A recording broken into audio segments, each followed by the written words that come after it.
Good evening, everyone. It's January 20th, 2013. I'm Rene, and tonight we are talking all about Apple being doomed. Again, this is the iMore Show. Hey folks, just a quick apology to those who were here live for the original version of this show. Due to technical problems with audio and with the file, I was not able to salvage that recording, so I am re-recording for a second time due to ongoing audio issues this show, but hopefully I am getting better about talking about this stuff and not just tireder.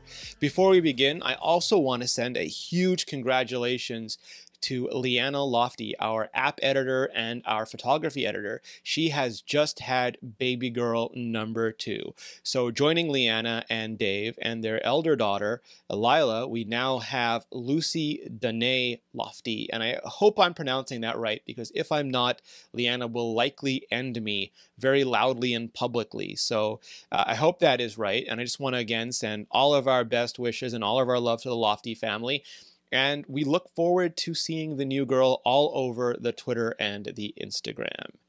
So it's been a huge week and there is a lot to discuss. I just want to go over a little bit something that we talked about last week first, and that is skeuomorphism, because it's persisting in the media this week.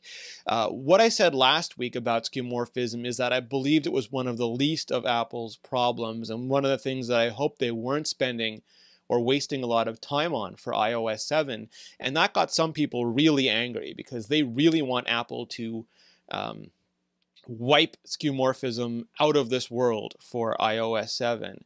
And I think first, it's just important to remember that skeuomorphism is a very specific thing.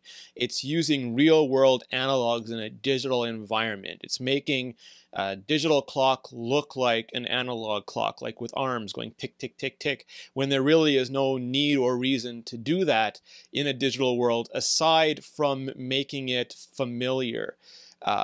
Things that are often mistaken for skeuomorphism are things like very heavy design or skins, and those, might exhibit some of the problems people have with skeuomorphism, but they're a separate thing.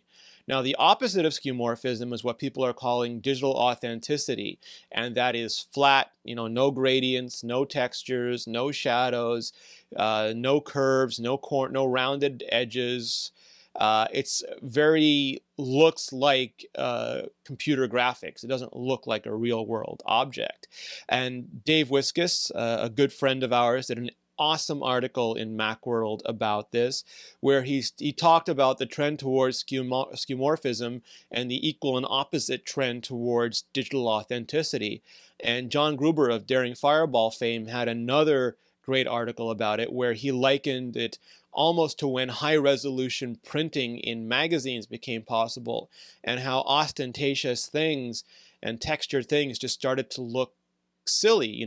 Maybe we could liken this also to high frame rate on things like The Hobbit, where lighting and makeup don't hold up as much anymore. And that going to these flatter interfaces look better on high-density displays, high DPI, like Retina displays.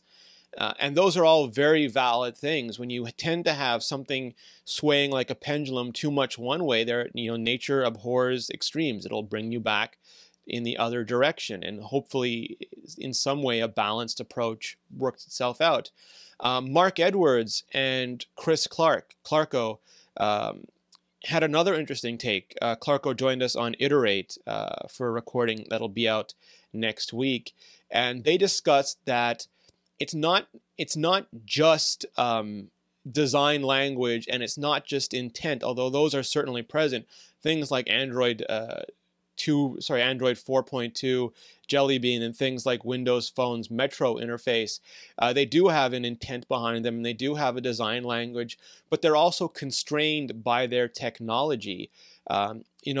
The Watchmen with Alan Moore and Dave Gibbons, they stuck to a 5-panel grid, and because they did that, it enforced a sort of creativity on them. When you are heavily constrained, you get a bonus in creativity, and that constraint is You know, iOS is an absolute monster when it comes to moving pixels on screen. It wasn't always that way. The earlier versions of iOS, for example, you had no wallpaper because iOS could not composite icons on top of the wallpaper at a frame rate that was acceptable to Apple. It couldn't do a lot of things, so Apple chose not to do them. And Android and maybe Windows Phone, maybe other systems, I'm not sure of the technical details, but Android specifically is still not able to do that. You know, they've got cross-app communications, they've got actionable notifications, they've got predictive voice, they've got a lot of things iOS doesn't have. But one of the things that Android seems to be lacking is a really powerful preemptive interface layer that can handle, you know, shadows and compositing and masks and all these things that make iOS able to render textures and shadows and gradients at super fast speed. I think I mentioned earlier, I was at CES and I was using a Nexus 4 to avoid roaming costs. I had a T-Mobile SIM in it, and I was scrolling through, I think it was Gmail, and just cursing about how poor the scrolling performance was and why hadn't Google fixed this in 5 years. And Brian Klug from AnandTech came up to me and he took the Nexus 4 and he put it in developer mode and he turned on the diagnostics and he showed me that even in a simple list view app, Google, who makes Android, who makes the first-party applications for Android, were doing things like 4 redraws of interface elements. And that's incredibly wasteful. It wastes a lot of cycles, and that causes delay and drag. And he said, you know, Google's working really hard to stop this, to make this better. But for now, they are doing a really poor job at rendering interface, and it has a cost. And iOS, say about it what you will, whatever problems it has, and it has many, interface is not one of their problems. And that means you literally can do all this incredibly fancy, you know, rounded masks and compositing and shadows and all these things. And because you can do it, people do it. And, you know, maybe they shouldn't. Maybe being able to do something is not an excuse for doing it. Maybe they should show discipline and restraint, but it is something that the OS is capable of, and they took it out for a drive. Now, that's not to say iOS 7 might not pull things back a little bit, might not be a stately aluminium interface the way Snow Leopard did on the Mac, but it's not purely that digital authenticity or skeuomorphism are good or bad. It's that Apple is capable of doing it and other platforms are, sorry, it's not that Apple's capable of doing it and other platforms aren't. I did an article on this a long time ago where I talked about web apps versus native apps and skeuomorphism versus digital authenticity. And what it comes down to is neither one is good or bad. It depends what's usable. The focus should not be on making a skeuomorphic or a digitally authentic interface, should not be on making a web app or a native app, but on making an incredibly usable app. If skeuomorphism helps in discoverability, helps making the interface less stressful, helps create a bridge to someone who is new to computing, then it's doing a job. It is useful and it should be there. If it is getting in the way, if it is overblown, if it is causing problems, it should not be there.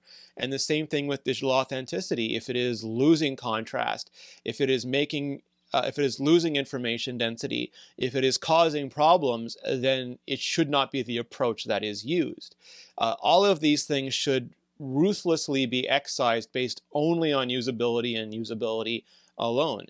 Yes, they should be well designed either way, but they should be functionally designed overall. Apple has been a company that usually values form being functional, and hopefully whatever direction iOS 7 goes at, whether it stays skeuomorphic, is less skeuomorphic, or is not skeuomorphic at all, the functionality should be the driver. It shouldn't be a fresh coat of paint. And that's what I meant by saying that skeuomorphism isn't a problem in iOS. It's a matter of personal taste in some instances, but I would much rather Apple be working on push data, on actionable notifications, on headless apps, on inter-app communications, on App Store discoverability.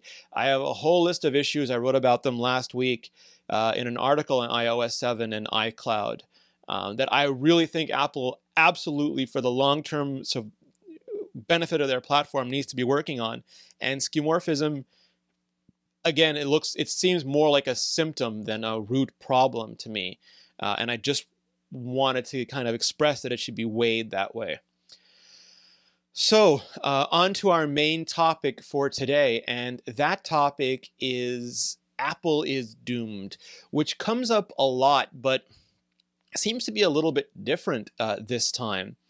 It seems like almost every year before Apple puts out a product, we get these articles saying that Apple's not going to make its deadline, that they've cut component orders, that some problem has arisen, and then every time, every quarter before Apple actually releases numbers, we get these reports that, again, they've cut component orders, there's soft demand, yada, yada, yada. It's like clockwork. It's almost pro forma at this point. But it seemed especially egregious this week. And part of that reason, I think, for me at least, started off with the Wall Street Journal last week. And they published an article on the weekend, kind of late at night, before the stock market opened in North America on Monday, saying that Apple supposedly cut their orders for iPhone 5 components by half. Half is a big number. Whatever number Apple ordered, half of it would be huge news. Now, part of the reason it's huge news is that it's not some workaday blog that published this. It's not some, two-bit gossip site. It's the Wall Street Journal. It is still the paper of record, especially in the financial sector for a lot of people. That masthead, Spider-Man's Uncle Ben said, with great power comes great responsibility. And the reputation of the Wall Street Journal puts incredible import upon what they print. And when they print that Apple is cut its orders, and especially when they link that to low demand for the iPhone 5, that is a big deal. That is not something that can or should be easily dismissed. And what was especially worrying with this article is that in the beginning, when they initially published it, it said that Apple cut their orders from 65 million by half. And that's an interesting number. Now, they are talking about the next quarter, Q2. Apple's big holiday quarter is Q1. Apple sells more iPhones in Q1 traditionally, historically, than any other quarter. And according to most estimates, they're going to sell around 50 million iPhones in Q1. Because they sell so many over the holidays, there's historically lower demand in Q2. People bought them all as Christmas presents, don't need to buy them next quarter, and then it slowly starts to ramp its way up again, then goes down before a new iPhone is released, and then back up again the next holiday quarter. So Apple expecting to sell 50 million iPhones in Q1, there is no world, real or imagined, where Apple would want to order 65 million iPhones for Q2. Now, they were talking specifically, they said components in general, they had one or two sources, and I'll round that out to 1.5 sources, saying that Apple was cutting primarily screen orders. So yes, there are iPod Touch 5 orders in there, although the iPod Touch is becoming less and less of a factor in the overall number of iOS devices, just as the iPod, is on a downward curve and the iPhone is on an upward curve. And, there are yield rates, and not every panel is usable. And there could be, who knows, Apple might have thought they were going to get a China Mobile deal, or they might have planned to introduce another device and change their minds. They could be switching suppliers, switching technologies, all these things. The problem is the Wall Street Journal mentioned none of them. They said that there was soft demand, that people simply were not buying the amount of iPhone 5s that Apple predicted. And again, Wall Street Journal saying that is a big deal. But they didn't provide any context, didn't provide any history, didn't provide any analysis. It was just stated. And then they quickly cut from trashing, and make no mistake, this was trashing the iPhone 5 into a huge rah-rah piece for Samsung, which is interesting because to me it lent sort of an agency or an intent or a purpose to the Wall Street Journal article, which I'm not comfortable seeing in a paper like the Wall Street Journal, almost like a hit job on Apple in one part of an article, and then a huge endorsement piece on Samsung in the other. And Samsung is doing a great job, but again, it has to be put in context. There was a story that ran last week, hugely popular story, hugely exciting story, saying Samsung had sold 100 million Galaxy S2 Galaxy S phones, and that included the Galaxy S, the Galaxy S2, Galaxy S3, and that's great. I mean, that's fantastic numbers. But Apple is predicted to sell 50 million iPhones in 1 quarter, as opposed to 100 million Galaxy S phones ever over years.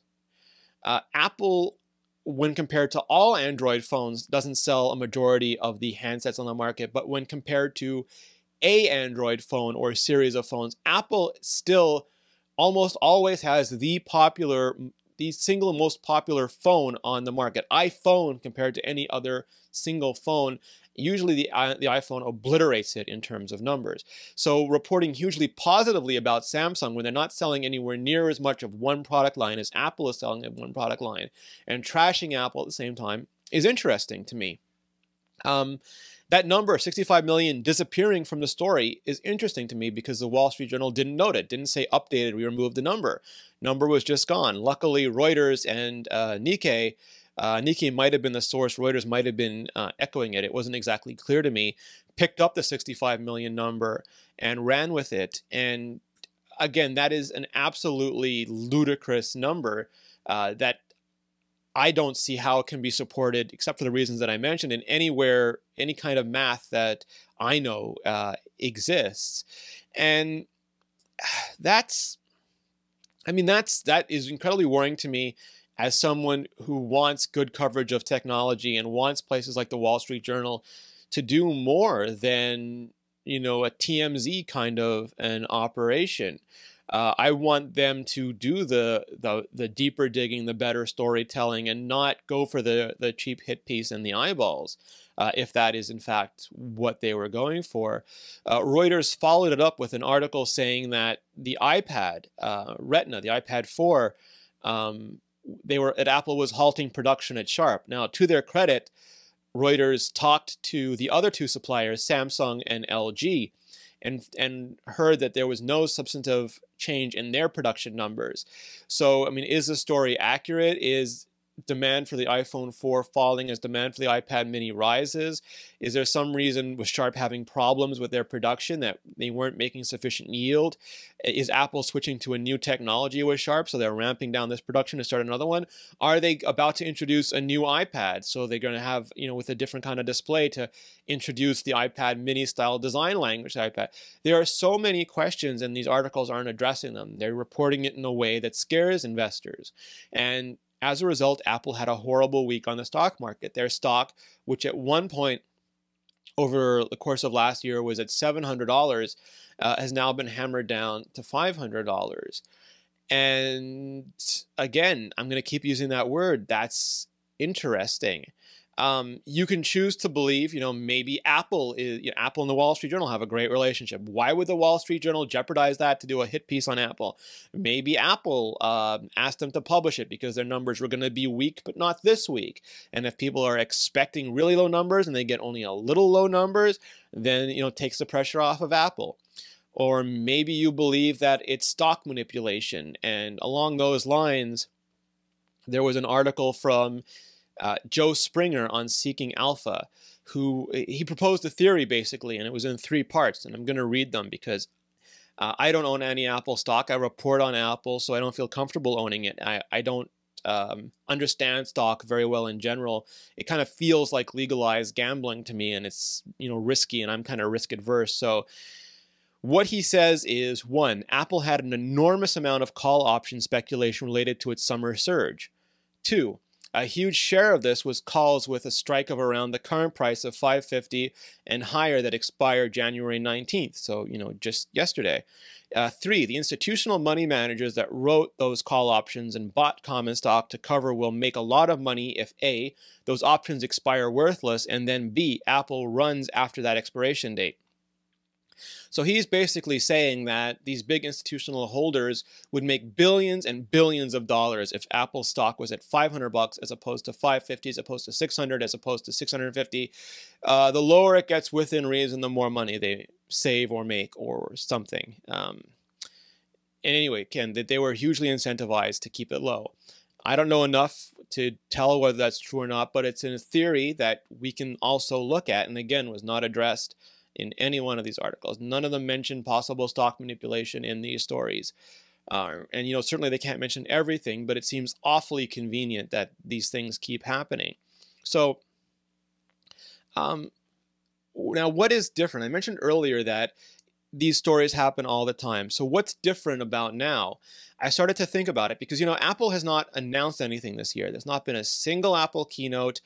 Tim Cook, Phil Schiller, Craig Federighi, Eddie Q, Johnny Ive, none of them have taken a single step onto a stage. There's been not one atom of new hardware, not one bit of new software or services announced. So we don't know what Apple's doing in 2013 yet. But if you look at everything that's been happening, if you wanted to plan a hit on Apple, if you wanted to plan an assault on Apple's brand perception and market valuation, if you belong to some Illuminati, some secret society, if maybe you were carriers upset with Apple's control, or maybe you were previous services or manufacturing partners who wanted Apple's business, or maybe you were a market manager who wanted to manipulate the stock. Let's say you have a group of all those people in a room and they needed to put a hit on Apple. What would they do? Well, you look at the iPhone 5, you look at the iPad mini, and these are objectively the best hardware on the market. Apple used to, be kind of close with Nokia. Not anymore. If you watch the video of the iPhone 5 being manufactured, it's machinist porn. They are doing things with such precision, with quality materials that is just a generation ahead of their competition. The same way Intel's a generation ahead in terms of die size, Apple's a generation ahead now in terms of manufacturing. Whether you like Apple or not, they're making stellar hardware. But you get a bunch of people to write articles saying that it's boring and it lacks innovation. The iPhone 5 is boring. Never mind the last 2 or 3 generations of Nokia, from their Migo to the first generation Lumia, the second generation Lumia, all look the same. Galaxy S3 phones pretty much all look the same. HTC phones, similar design language. And you can trot out your Lamborghinis, whatever device, whatever other categories of devices you want. This is a common thing in mature industries, but Apple is singled out for it. You get something like the New York Times to write a series of articles where Apple is actually cast as the bad guy, the big bad in Joss Whedon terms, for things like Chinese factories or US retail. And sure, you put in the body of the story that it's an industry-wide issue, that it's a regional and cultural and historical issue, that it's nuanced and has a lot of different factors to be considered. But the headline makes it look like Apple's problem, and you make that the mainstream story. You are a previous partner of Apple, who Apple basically taught how to make software and hardware for mobile, whether you were their manufacturing partner and they jump-started you by teaching you how to make components and chips and phones at scale, or you were their services partner and they helped you ramp up the ability to provide all that data to all those devices with all the things like location that they could manage. They jump-started these previous partners who have now become their competition and who cloned their original product lines. And again, no matter what you think about Android or Samsung devices now, the initial versions were deliberate, incredibly smart, strategically sound. I would have done the same thing, clones of Apple products. And now that they've established themselves in the market, they're differentiating, they're making awesome stuff all their own, but they were initially clone products. And they are now attacking Apple, not Apple actually, but Apple's users. They're making fun of them. They're saying they're unhip, uncool, that they're sheep, that they're brainwashed, that they're bamboozled. They make commercials where, people who enjoy Apple and line up and are part of the Apple culture are made to seem like morons. And that creates a certain ripple effect. And now you dump hardware in the market. Apple makes their money off hardware. So how do you do that? How do you commoditize it? How do you undermine it? You dump hardware at near cost prices. Never mind that dumping hardware is seldom a secret to long-term success. that, companies that dumped VHS tapes in the 80s no longer amongst the biggest companies in the world. But you do it because that hurts Apple's product. It creates a perception that Apple is overpriced, that hardware should be sold at cost, and that there is no value in hardware. And that hurts Apple. Again, strategically very sound. You frighten shareholders with rumors of low demand. You spread false expectations. You write stories saying, what's next from Apple? Never mind from the Mac to the iPod was a long time. From the iPod to the iPhone, still a long time. iPhone to iPad was close together, but those are basically the same product. They are just different sized screens with optimized operating systems. But you create an expectation that in order to continue to be successful, every year Apple has to put out something new. It's got to be an iTV now. Minute that comes out, where's my iWatch? Minute that comes out, where's my iCar? Where's my iEspresso maker? You create expectations so unreasonable that nobody, no company, no matter how rich, could possibly sanely match them. And then by definition, that company becomes disappointing. It's a what have you done for me lately? It's a hit-driven business, and it might work somewhat in games or movies. It does not work in consumer electronics hardware. There are only so many of the things that a company can produce. So you do all that, and then you have a company like Apple, which is not only secretive, but it's public. And it's very difficult for them to address these things. And it's also not something that they're used to having to address. And that creates a gap and a place in the market for other products to rush into. But again, that doesn't really address what's different. That's basically what's happening now. And one of the differences is that initially Apple was seen as an underdog, a rebel, a disruptor, that they were making the shiny new things. When you held an original iPhone next to a Treo or a BlackBerry of that era, it was night and day. It was a multi-touch operating system with an animated interface that no one had seen before. It was literally magical compared to what existed then. No longer the case. Now everyone is doing similar things. Now Apple is the establishment, the mainstream, the status quo, the iteration. We have built them up, and when you build something up, the only cliched next step is to knock them down. And when we saw this, we've seen the Apple II come up to get knocked down by DOS. We've seen the Mac come up to get knocked down by Windows. The iPod wasn't really knocked down, but it was subsumed by a new class of converging devices. And those devices now, you have an assault on them by Android and other competitors. It used to look like, when the iPhone first came out and it was followed up with the App Store and then with the iPad, and Apple had such a string of phenomenal successes, it looked like they were literally bulletproof, that they could leap tall markets in a single bound. And now the luster has kind of worn off of that. It's like that line from Iron Man 2 when Mickey Rourke says, if you make God bleed, people will stop believing in him. It's like when Buster Douglas knocks out Mike Tyson, suddenly everyone thinks they can knock him out. When something seems vulnerable, they become a target. And that's sort of like what's happening with Apple, from going from super company to now we have your kryptonite. It's perception, it's psychology, but it's true nonetheless. Perception in a very real way is reality. And as much as last week I talked about services and software being what Apple has to address in 2013, this looks like something Apple has to address as well in 2013, because we are being inundated with faux ennui from bloggers, faux apathy from pundits, endless opinion pieces about what Apple needs to do. More things, faster things, cheaper things, more colorful things, faster. I mean, it's vomitous at this point. But the only thing that keeps me enthusiastic about this is that Apple is one of the few companies that's been there before. Apple has been about as low as a public company can get. I mean, just above insolvency, and they beat their way back, but they know that they are beatable. They've been beat. They've been there. They've been the champ. They've been knocked down, and they've gotten back up and gotten back into the fight. And that's profoundly valuable. That is experience, and that is knowledge. And that lets Apple do things. Like I mentioned, dumping products. Young companies dump products.